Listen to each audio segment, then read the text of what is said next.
Let's talk Tanya for the 29th of Teves of a leap year.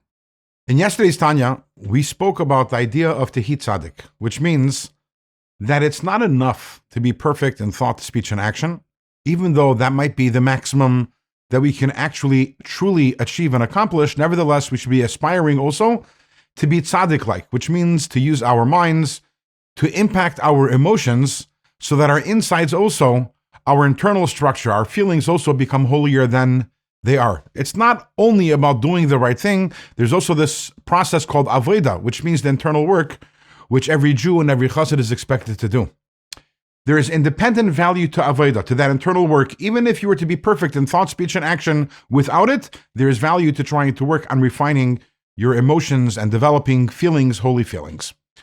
With this, we'll understand a pasuk. There's a verse in Malachi, which says as follows: Ushaftem uri'isem bin sadik l'rasha bin oived elikim la'asher loy avadeh, which means, and this is a verse that's talking about when Mashiach comes, and the prophet says that at that time, v'shaftem uri'isem, you will be able to sit back and you'll be able to observe the difference between a tzaddik and a rasha, between the one who serves God and the one who doesn't serve God.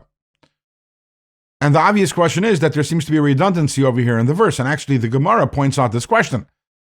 The tzaddik is seemingly the same as the one who serves God. The rasha is the one who doesn't serve God, so why does the pasuk have to repeat it and say the difference between a tzaddik and a rasha, and between the one who serves God and the one who doesn't serve God?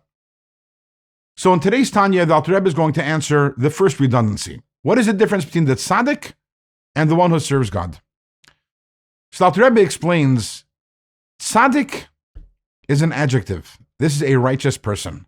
One who serves God is not an adjective, that's a verb. That's describing the person's behavior, it's not describing the person. By the way, it could have said a servant of God, a Eved Hashem, but the verse doesn't say that because a servant is also an adjective. So the tzaddik is the adjective, there's the righteous person, and the one who serves God.